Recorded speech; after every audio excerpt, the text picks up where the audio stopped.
KNUS Denver. Sleep deprived and heavily caffeinated. All right, let's do this then. This is the Jeff and Bill Show. I don't agree with that. They don't always agree, but hey, at least they have coffee. Coffee. And each other. I love you, man. God help us. I want to bless him. We need all the help we can get. Now here's Jeff Hunt and Bill Thorpe. The Jeff and Bill Show on News Talk 710 KNUS.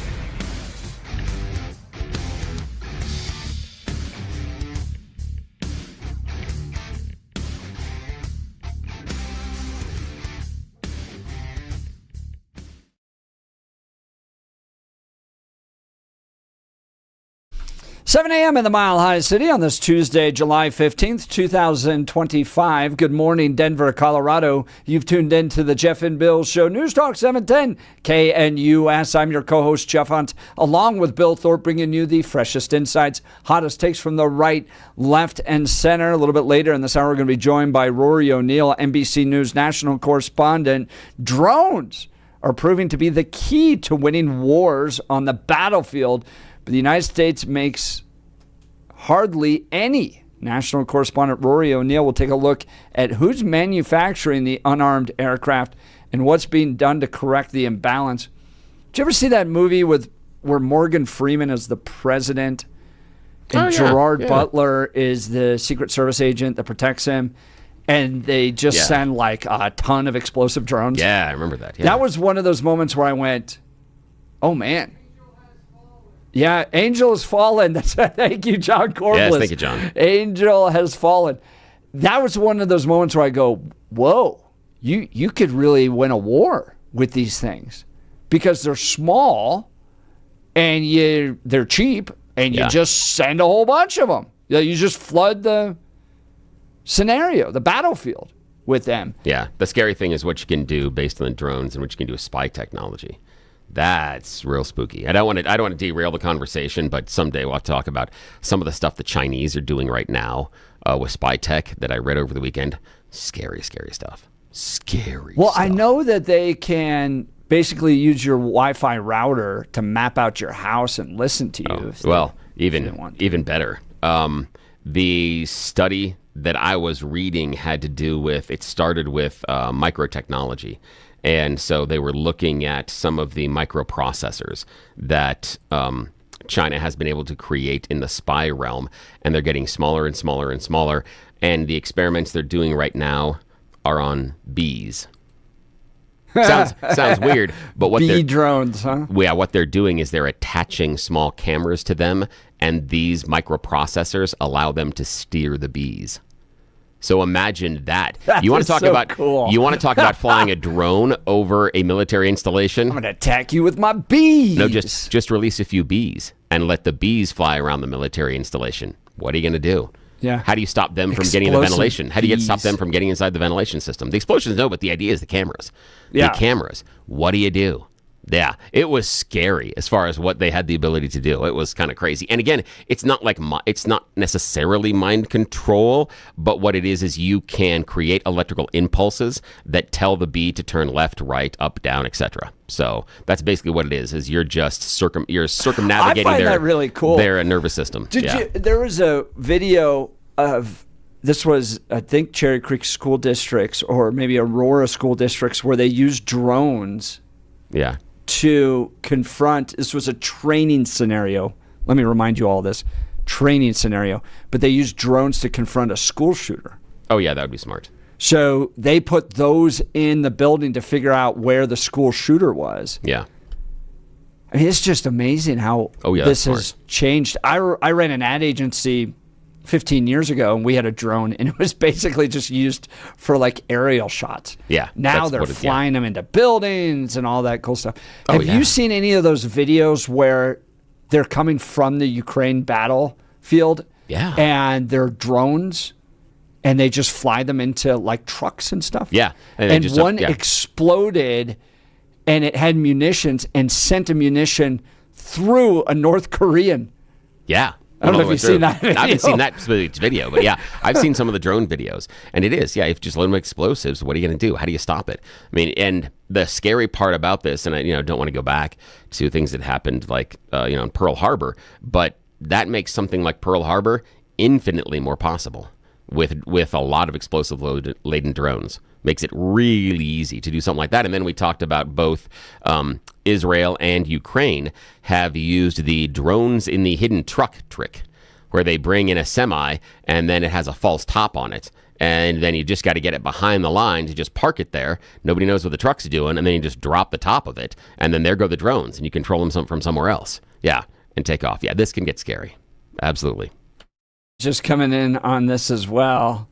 Jason in Denver texted us, mosquito small spy drones exist. Oh, yeah. Yeah, I bet. Yeah, I bet. China unveils tiny spy drone that looks like a mosquito. Yeah.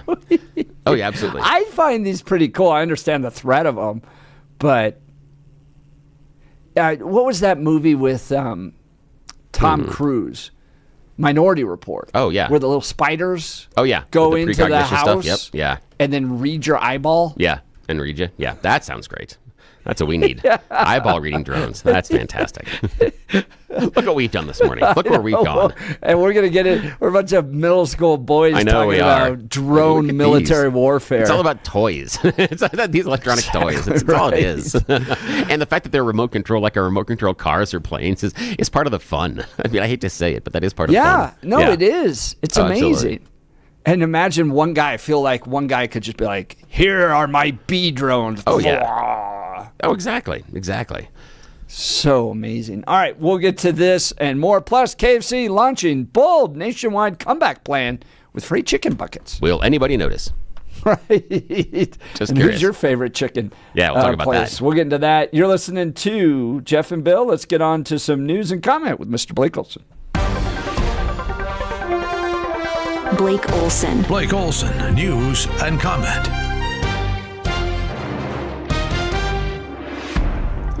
Hey, good morning. Tuesday, 64 and sunny in Denver. A beautiful day, expecting a high of 94 today.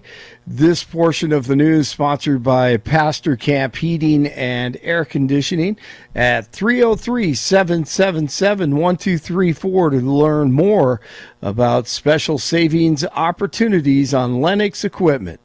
Our top story, DJT trying to push Russia into reaching a peace deal with Ukraine while meeting with NATO Secretary General Mark Rutte at the White House. Trump said he will place severe tariffs on Russia if no deal is made in 50 days.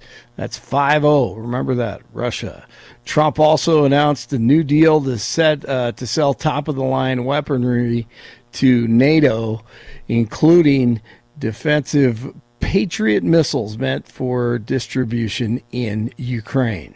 Well, I do think that there needs to be more transparency on this, and I think that will happen. Laura Trump on Benny Johnson last night. Johnson posted this quote, just got off the phone with top federal law enforcement contact. The change in approach to Epstein has been dramatic. Expect more disclosures. Some very powerful people inside the administration now pushing for a special counsel and a full press briefing on Epstein findings. In short, our voices are being heard. Power to the people. This is encouraging. X has been key to this entire situation. We the people speaking out, and the president hears his constituents. Laura Trump. They hear it and they understand it. So hopefully we see that happen sooner than later. And I guess that would be my advice. But to everybody out there who's all worked up about it, there's no great plot to keep this information away that I'm aware of. I do just believe that maybe it's been slow rolled for reasons that hopefully we understand down the line. And I think we're probably going to get more transparency on it very soon. The DOJ asking the Supreme Court to reject Ghislaine Maxwell's appeal, defending her 20-year sentence for aiding Epstein's abuse of underage girls. Maxwell claims Epstein's 2007 non-prosecution agreement should have shielded her from prosecution as a co-conspirator, but the government argues otherwise. Terrorist Mohammed Solomon, accused of killing one person after his attack in Boulder that also injured more than a dozen, has a hearing today. It will determine whether the state has enough evidence to move forward against the Hamas supporter. The National Weather Service says a landspout tornado hit Franktown Monday. Fortunately, everyone was able to make it out, but they found severe damage to several buildings. That's Deborah Takahara with the Douglas County Sheriff's Office. And as you heard, there was some damage after that tornado did hit, but no injuries or deaths, thankfully. Severe flooding. This is a 4-lane, 5-lane road. You are looking at runoff from the Watchung Reserve. It's probably 3 to 4 feet. Severe flooding and storms pounding the East Coast. In New Jersey and New York, flash flood warnings hit parts of New York and New Jersey Monday, prompting a state of emergency. Floodwaters rushed into New York City subway stations. That was incredible video, causing major transit delays, more storms, and heavy rain expected again today.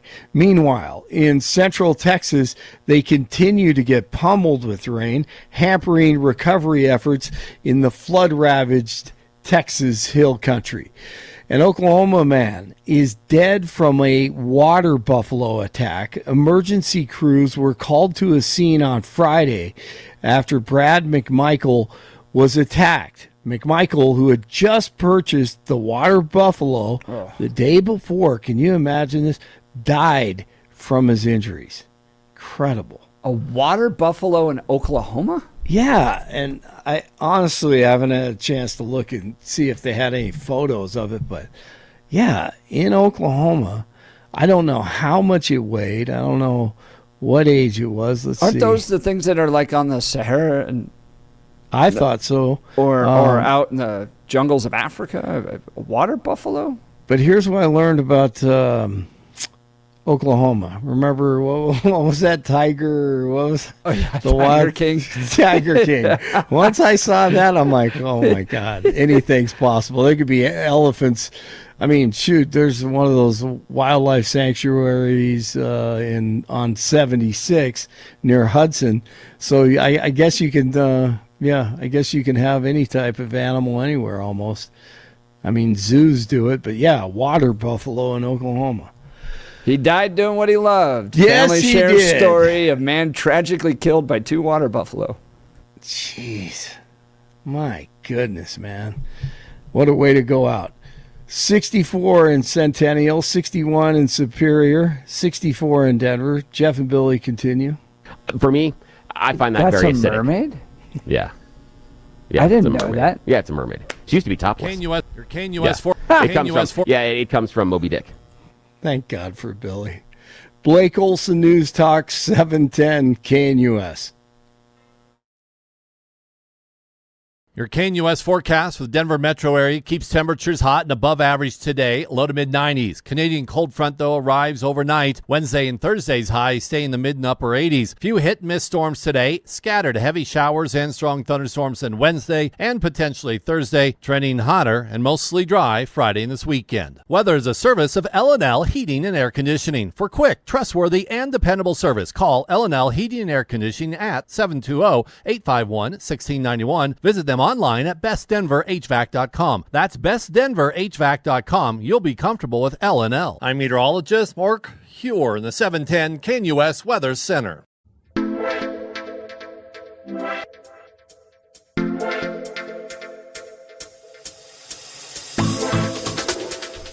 Well, the 7 a.m. hour is kicked off with some Cato's Coffee. If you haven't heard of them, they're new sponsors here of the Jeff and Bill Show. Cato's Coffee, KATOSKOFFEE.com. This is a coffee company created by a man who loved his dog. And his dog's name was Cato. Steve is his name. Steve created this because he wanted to have a coffee company where proceeds go back to support animal welfare. So if you're a dog lover out there, or cat lover, you just appreciate animals, when you purchase Cato's Coffee, a portion goes back to help those animals.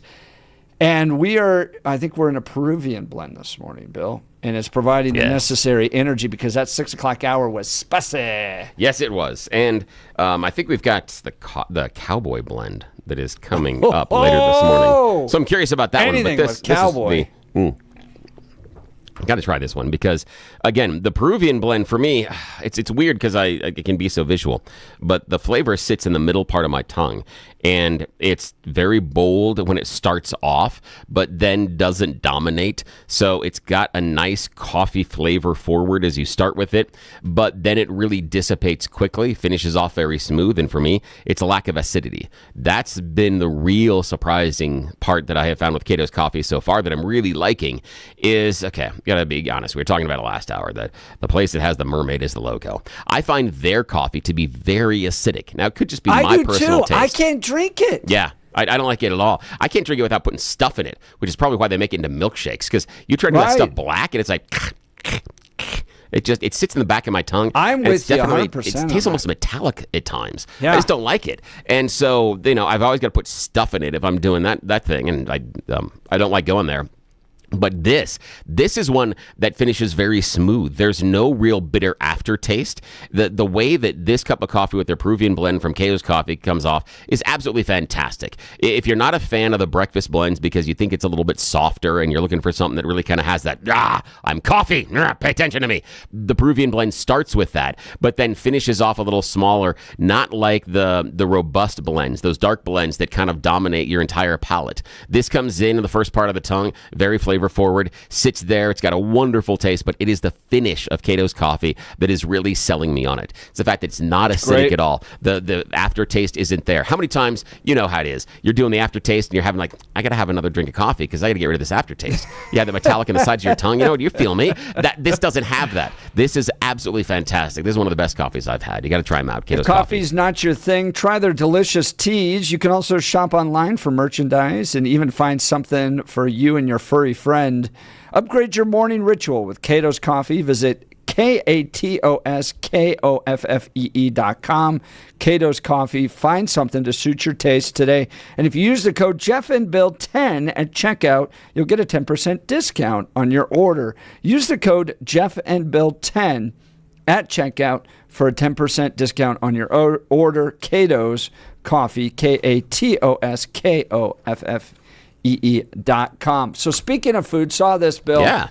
KFC launching bold nationwide comeback plan with free chicken buckets for all customers. Chain admitting it's well aware of its latest fried chicken rankings as it fights to regain market position. I love that. Free chicken. Free is my second favorite F word. I love that. Well, and you're going to need... John got that Good one. John Corvallis is laughing. You're going to need to sign up for it. KFC is looking to make a comeback. This comes from Fox Business as it rolls out an offer of free buckets of fried chicken and makes some menu additions. The fried chicken chain on Monday unveiled a limited time offer for a free bucket on us to U.S. customers that purchase $15 worth of food through its website or app. They must belong to the KFC Rewards program to get the deal. With the promotion, the Yum Brand's own chain said it was issuing a, quote, bold comeback call to fried chicken fans to try our chicken, tell us what you think, and help us co-create this comeback. The comeback effort comes after KFC said it made great strides in its operations that have helped with food taste and customer satisfaction. We're well aware of the latest fried chicken rankings. I'm fired up to launch a bold Kentucky Fried comeback and remind America exactly who we are, KFC executive Catherine Tan Gillespie said. By listening to our customers and addressing feedback, we reclaim our rightful place in the fried chicken game we started. Now, my question to you, Bill, is out of all the fried chicken options out there, which would include, Chick-fil-A and Popeyes, and then Cane's. Yep. Where would you rank KFC? Last. by a large margin, personally. Just personally. I would rank them last by a large margin, and that hurts Little Billy a lot from my childhood because I have a lot of really wonderful memories of KFC. I really like their coleslaw and their mashed potatoes and gravy. The gravy is done differently than a lot of others. It's nothing spectacular, but I have a nice warm place in my heart because it reminds me of my childhood. The chicken, however, doesn't, and I don't know if it's just because I got older or there's more options for chicken, doesn't seem to taste the same. That's for me. My question. Yeah. Like, has it changed Yeah. or have we just gotten better options and we're looking back at KFC going, I think it's other options. I think it's some of both because I don't think KFC has necessarily done anything different. But for me, the problem that I have is that KFC comes off to me as too greasy. And what I mean is underneath the fried crispiness, there's a layer of grease that sits between the outside flesh and the inside meat. And it's just slippery. And I don't like that. And I feel like when I'm biting into the KFC that I can taste that oil, that it sits there inside your mouth and it just seems slippery and I don't like it. And Popeyes doesn't do it. Cane's doesn't do it. Chick-fil-A doesn't do it either. Right. I don't know if it's how they're doing it, how they're prepping it, anything else. I think KFC is using, not KFC, but Chick-fil-A is using peanut oil. I don't know what KFC is using. So I'm not sure. I found Raising Cane's to be the best. I like Raising Cane's and I like Popeyes. Oh, do you? Okay, Yeah. I would do Chick-fil-A. I haven't really eaten at Popeyes. There's certain things, and this is the thing. It's like for me, Chick-fil-A. I love how their basic chicken sandwich is fantastic. Right. I believe that their chicken nuggets have a secret ingredient, and that is crack, because I can't stop eating them. I mean, I will hurt myself. I will eat so many chicken nuggets. It's got to be crack. I have no idea. In fact, in my house, they're called crack nuggets because you just can't stop eating them. They're wonderful. I like Raising Cane's. I like how they've seasoned the chicken. For me, Popeyes, what I like about Popeyes is they've nailed the crispy exterior. They've absolutely nailed that 110%.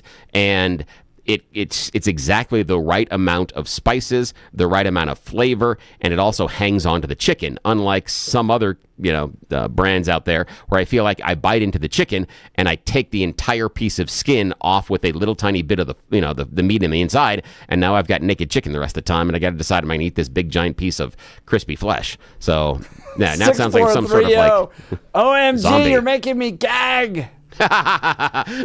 Suzanne texting, do y'all eat anything except fast food? Oh yeah.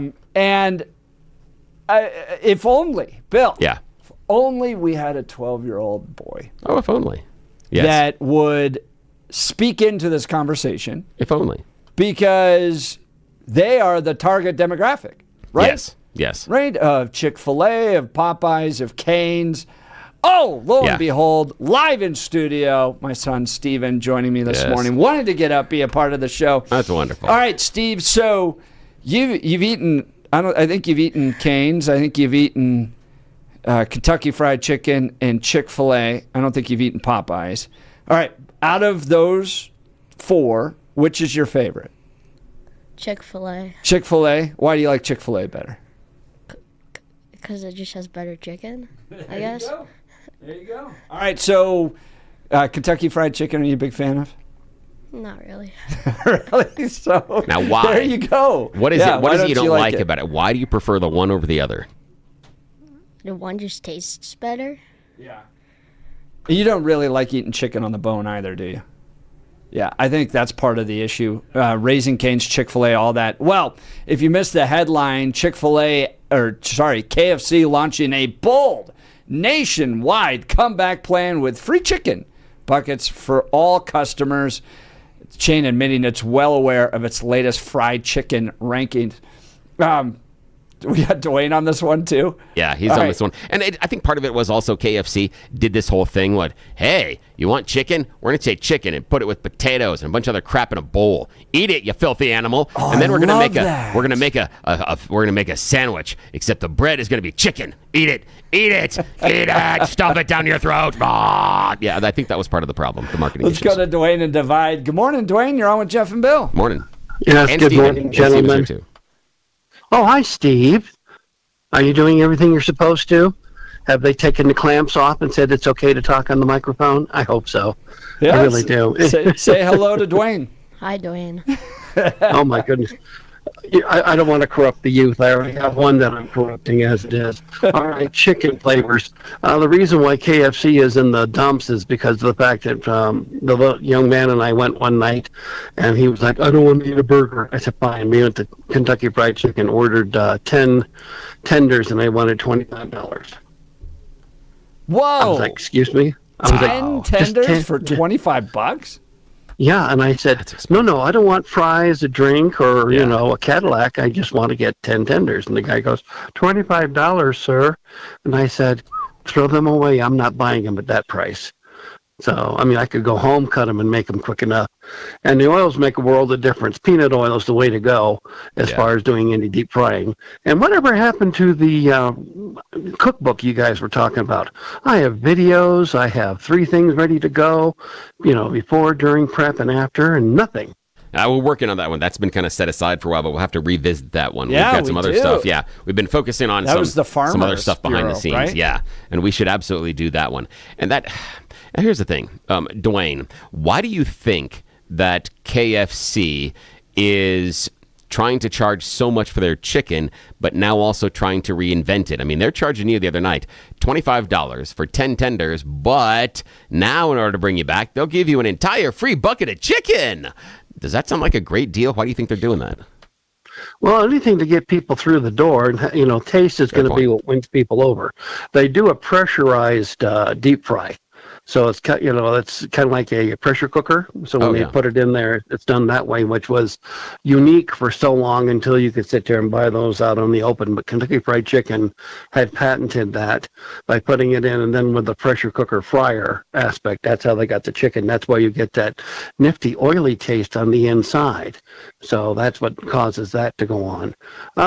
It's like anything else. One day you sit there and say, I've had enough, let me try something different, and you keep trying. And if you're loyal, you'll stay with it. And if you're not, you'll, sit there and try anybody else and keep trying things and all the rest. We have too many choices. I don't want to sound like Bernie Sanders, but I think we have a lot more options here on things that sometimes we go, that used to be good. And it's crazy, like Yogi Dwayne? Berra said. I can. Okay, go ahead. Yeah, go ahead. What did Yogi Berra say? Go ahead. He said nobody goes there anymore. It's too popular. So that's true. Now, when you were talking about the $25 for the 10 tenders, one of the things that I've discovered in my own neighborhood is our local Safeway has a really good deli, and they will do kind of a mixed family pack of chicken and fried chicken. Their fried chicken's good. I wouldn't say great. I would say I would put it above KFC, probably below Cane's and below Popeyes, but it can compete on some days with Chick-fil-A. But for $9, $8.99. Oh, that's and they'll do and it's basically the family meal. It's 2 breasts, 2 thighs, 2 drumsticks, and 2 wings for $8.99. That is crazy good as far as a deal. And for $7.99, you can get an entire rotisserie chicken. Yeah, well, so, the rotisserie chicken is the way to go because you can do so many different things with it. But the overall thing is I don't want wings and I don't want legs. I'm a thigh and breast man. It's easier to work with and everything else. Everybody insert your own joke there. Well, yeah. Well, I wasn't even going that direction, but you know me, though. Yes, I know. But I do like legs overall. I'm kind of that way. But the wings, I'm just kind of like, why? Why did you put that in there? It's like, here's some skin. Maybe you can find some meat on there, but overall, you're just wasting 8 minutes. I don't know how Wingstop stays in business. With so many options and everything else, and I agree. You spend $300 on groceries, you unload, stack it away, and you go, you know what? $10 worth of chicken sounds like a really good idea. Yeah. So I think that's what our society's coming to, is that it's more along the lines of convenience. I think you've identified one of the biggest marketing scams of all time. And again, tip of the hat to the companies that have figured it out. Those that have done the wings and made it work, because they have taken the smallest edible portion of the chicken, prepared them so that we have to buy a lot of them, and then charged us a lot of money for them. It's the sauce. I know, but talk about brilliant marketing. If you would sit in a room and go, I think if we take the smallest part of the chicken and we put sauces on it, we can charge them more, and they'll only buy the little pieces. They would say, shut up, Bill, leave, you're fired, clean out your desk. That would be the end of the meeting. That's how I would get kicked out of the meeting if I had that idea. Dwayne, divide, sure Hold appreciate on. it. Go ahead. Yeah. Real quick.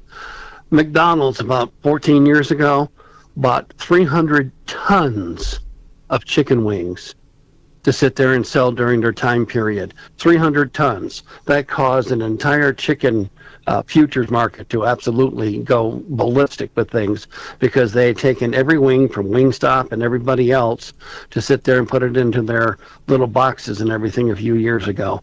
If you ever think that the food supply is one of those things that's as volatile as it can be, trust me, all they have to do one day is sit there and say, oh, chicken neck is the best thing to have. And next thing you know, we'll have a shortage of chicken, necks. And I agree with you, Bill. There's something only in the McDonald's chicken nugget that makes you go, I want more. Yeah. It's like, and then they'll look at me and go, Dwayne, there's just different crayons in your box. And I know you like potato.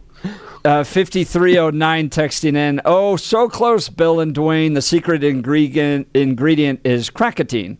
It's a derivative of crack cocaine and nicotine, and it makes it so addictive. By the way, Popeyes is best when they're on their game. Chick-fil-A is the most consistent. KKPP. Yeah, that's fair. Texting That's in. Yeah, Other but their folks, nuggets have a pickle flavor to them, and that just kind of turns me off. I'm not a big fan of pickles. If I want sour, I'll call the ex-wife. And on that's the end of Dwayne from Divide. Dwayne, thank That's you so fantastic. much. Thank you, man. Jason in Denver, Dwayne is right. KFC's getting so expensive right now. A few years ago, King Soopers had Chester's chicken, which was absolutely incredible. Oh, yeah, that was Jacqueline texting in, fellas, Chester's chicken, you can't beat it. So good. Lots of text messages on this. Well, it was one of those things I just wanted to inform you. KFC launching bold nationwide comeback plan with free chicken buckets, but you got to sign up and order through their app. And remember, somebody got paid to have that executive say the line, we're going to have you co-create this comeback with us. That's stupid. Someone got paid to write that. How's your job going today? That's You're wonderful. listening to the Jeff and Bill Show. This is Denver's talk leader, News Talk 710 KNUS.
Welcome back to the Jeff and Bill Show. Drones are proving to be the key to winning wars on the battlefield, but the United States makes hardly any. National correspondent Rory O'Neill's joining us to take a look at who's manufacturing the unmanned aircraft and what is being done to correct the imbalance. Good morning, Rory. Thanks for joining the Jeff and Bill Show. Sure, good morning. Look, for a long time, the U.S. ruled the skies with our drones, the Predator, the Reaper. But those things cost tens of millions of dollars each. They can do incredible things, a lot for surveillance as well. But what we're seeing on the ground, or I guess in the air, in the conflict between Russia and Ukraine and with Iran and Israel, is that smaller, faster, cheaper drones may be more effective as wartime tools. And remember this, the Pentagon cannot buy products from Japan and then use them in our weaponry. So it's got to be homegrown, and that's where the problem is. We can build those big Predator and Reaper drones that are the size of a small plane, but the $400 one you get over at Best Buy, yeah, the Pentagon can't use those. So they're trying to find more domestic supply for the next generation of war. That's Rory O'Neill, NBC News national correspondent. And it seems like, to me, this is something that Lockheed Martin or Boeing or the others would be happy to jump in on. Are you seeing movement from those companies towards drone manufacturing? Well, I don't know about those in particular, but we've got about 500 companies that make drones here in the United States. All combined, though, they maybe make like 100,000 a year. You know, we're going to need millions of these things, quite literally. And the companies that are making them are still sort of startups and don't have much of a track record.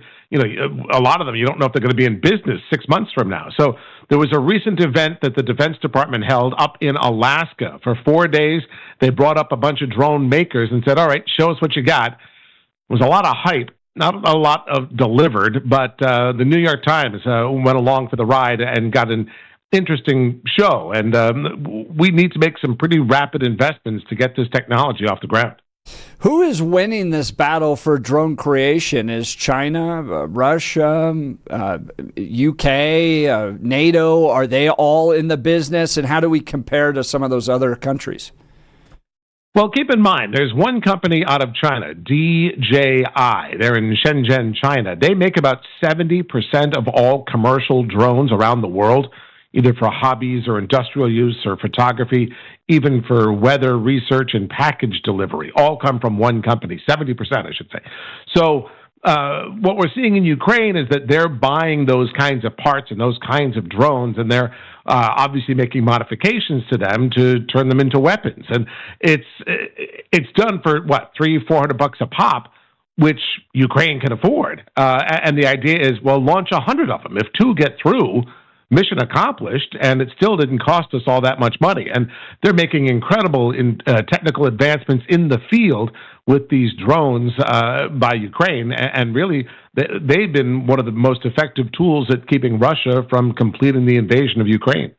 One of the wild aspects of this battle are the videos that are coming out of it between Ukraine and Russia, where they'll kind of slowly drive these drones in, and even the opponents, the other soldiers, will see these and try to hit them or run away from them, and they can just kind of follow them around, and then they'll drop a little explosive or fly themselves into a truck and explode and then kill everybody within the truck. And you can see all these videos. I mean, it's amazing to me how we've come from the, kind of CNN Scud missile videos of the early Iraq wars to now these drone shots coming in and killing these soldiers. So you're right. They are pretty low grade technology, but they can have a big impact. Talk a little bit about that.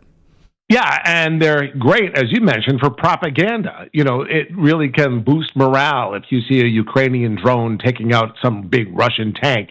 And the videos show Ukrainian soldiers celebrating. So, they really can have that extra effect. And again, for a few $100. And remember, it wasn't that long ago that Ukraine was able to launch that drone strike inside Russia.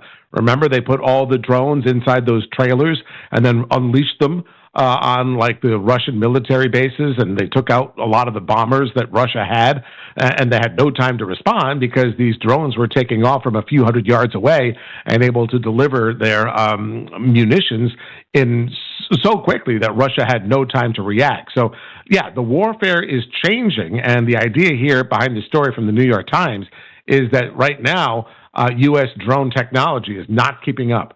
That's Rory O'Neill, NBC News national correspondent. How are countries responding to drones? I've seen a few videos of like EMP devices that will go up there and stop. Prior to having you on, we were talking about that movie with Morgan Freeman, Angel Has Fallen, where he's the president of the United States and he's attacked by all these drones that fly at him, and it can kind of overwhelm a system, and you can't just shoot at them because there's hundreds coming at you. So are you seeing technology and countries respond with tech to be able to take these drones down? Well, not that they want to talk about. You don't want to show what you're capable of doing, but you're right in that we have seen that Iran, their tactic against Israeli defenses like the Iron Dome is to flood the zone, throw in so many projectiles that it confuses the system, and as I said earlier, launch 100 if 2 get through. Mission accomplished because it didn't cost all that much. These things are so cheap, and again, that's where the U.S. has superiority with these stealthy Predator and Reaper drones that can stay up for a day or two and provide incredible surveillance. But it costs tens of millions of dollars to operate each one, and whereas a few $1,000s here and there can really take a good shot at your enemy. That's Rory O'Neill, NBC News national correspondent. Now, what we've talked about kind of the cheaper drones, we're also seeing some innovation coming. Here's a headline: China unveiling tiny spy drones that look like mosquitoes. Right. So on the other end, they can get highly technical and small. Talk to us a little bit about that. Well, right. It's all when it comes to drones, it's really all about quantity because that's what makes them effective. And if you can get many of them and cheaper production, you're going to find that they can be a tactical advantage to your rival. Rory O'Neill, NBC News national correspondent. Thank you for updating us on this important development taking place within warfare. Thanks, guys. Would love to hear from you. Phone lines are open, 303-696-1971. You remember the Maverick movie that came out, Top Gun 2, essentially, where the debate was, well, we don't really need these fighter pilots anymore. We'll just have drones. Do you see this as the future of warfare? Just kind of going this direction. Countries just throwing lots of little explosive drones at each other. I do, in part because it seems a lot cheaper than the loss of a life from a infantryman that you might need out there on the front lines, or the health care that you might have to pay for injured service members. In this case, countries can just battle at each other with lots of drones. Yeah, I could see especially the Air Force, Space Force starting to go this direction. Maybe even the Army, Marines using drones and not so much infantry fighting. What do you think, Bill? Yeah, absolutely, because ROI, return on investment. Right. The amount of money it takes to put together a squadron of drones versus the amount of money it takes to put together a squadron of humans is vastly different. The amount of money it would take to put together a division of drones versus a division of humans, vastly different. Because of the amount of money that we spend training those men and women in our fighting forces. It is a significant investment, and then an investment in equipment. On this end, what you have is, if you go to the more robotic and or drone model, the investment is in the technology, but the technology can be streamlined and then also can become less expensive when you ramp it up based on economies of scale. And you can make the same type of investment in the soldier, but when the soldier is running the drones, you're losing the drone, not the soldier. That investment is stronger in the soldier because you still have the same knowledge, you still have the same execution, even though they lost some of the drones. You lose that soldier out in the field or in the air, you've got an issue. All that investment has been negated. The investment loss behind a drone or a robotic fighter is much less significant than it is behind a human. Also, you don't have to send that letter if the drones are killed versus sending that letter to a family here in America. And just for, let's go back to last hour, just for, the sake of the conversation. What would be our listeners' impression of the idea of we are going to be sending a division of America's fighting forces, you can pick whatever branch of the military you want, to Ukraine to help them. Maybe 2 divisions, 3 divisions. You can defend what you want. Or we're going to send operators and the same number of drones instead of soldiers over there. Which one are you probably going to green light quicker?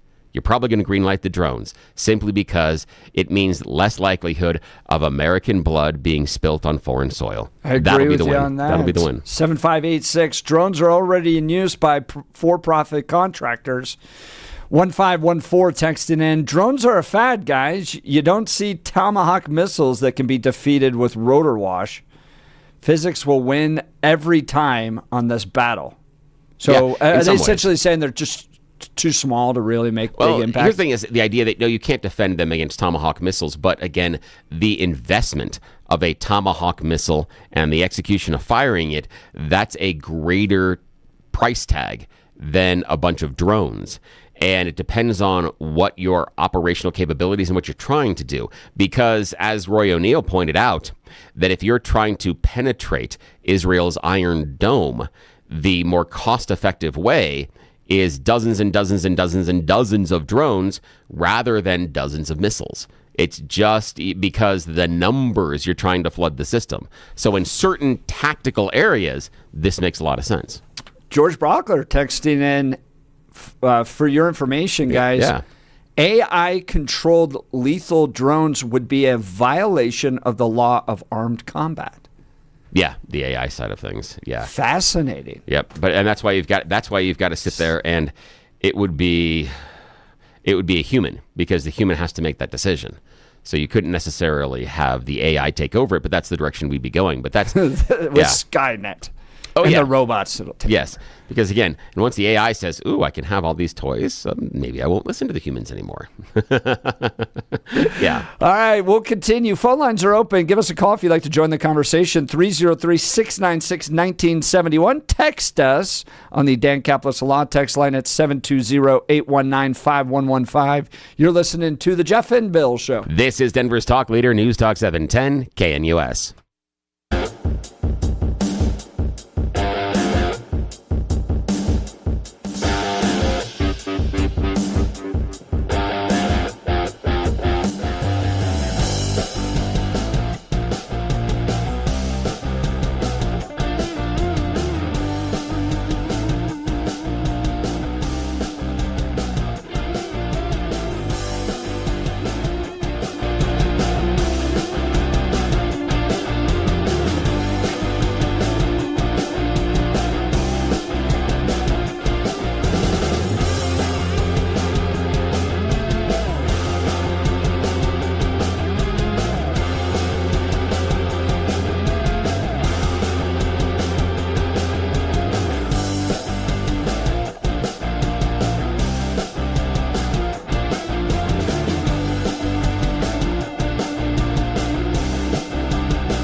Welcome back to the Jeff and Bill Show. Bill, did you see that there's a fire train that exists? Fire train? Fire train! Seems like something and it out of The arrived Simpsons. in Douglas County to douse wildfire hotspots. Oh, okay. I was thinking more the other side. It is train on fire. Yeah. I was going to the 6-year-old me. This is so cool. The BNSF railway train traveled all the way from Kansas to Colorado to help fight some of the fires. And basically, they could pull it right on up if there's fires near the tracks, and it can big hoses spray all the water. The train slowly rolled through Douglas County's grassy open space yesterday afternoon, as people stationed on its roof with hoses doused the black burned area next to the tracks. Fire train. That's great. I like the idea of fire train. However, can only go where the tracks are. Just saying. Fire goes everywhere. there seems to be a little bit of an execution issue here. Again, I understand. I appreciate right there near the tracks. Wonderful. However, a little too far away from the tracks. Sorry. Yeah, here, grab Just the s'mores. wait for the fire to get a little bit Yeah, closer. exactly. It's got to get closer. We can fight it when it gets closer. Sorry about that. Yes. BNSF Railway's firefighting trains operate across much of the West, especially in areas where high winds and drought conditions can result in wildfires on or near tracks. The fire train can carry up to 30,000 gallons of water. Wow. The cause of Sunday's fires in Douglas County is still under investigation, but South Metro Fire Rescue person Brian Willey said multiple started alongside the train tracks. Train was also confirmed to be in the area. Wow. So I wonder if they have that for like model trains, because my dad did model trains, and that would have been cool. I would have loved to have the fire train. Because, I always helped him set them up, and we ran them together, and it was one of the things I did as a child with him, and still got some of the stuff stored in the storage facility as well of his things, but never had a fire train. I mean, we had cattle cars, I had, log cars, we had stuff like that. I had one that had a crane on it. Fire train would have been awesome. Would have loved fire train. That would have been my favorite. We should try to get the conductor of the fire train on.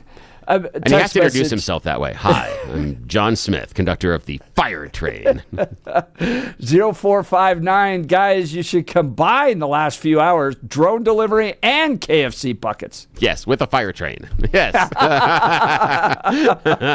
It's fantastic. This is great. Well, we're going to make the next hour even better because I just got a text message from Bobby Hancock with IHOP. By the way, we're going to be doing an IHOP next month, the live broadcast back at the IHOP. But they are bringing over some of their catering food that they have. Catering? You can contact IHOP and have them cater your next event? Yes. Oh, this is going to be fun. Right, I know. So they are on their way with some hot, delicious food. Plus, in the 9 o'clock hour, Zach Bissonette, sorry. It's okay. He's not listening yet. Don't worry about it. Yeah, with the free press on the death of the public library because of homelessness. You're listening to Jeff and Bill. KNUS.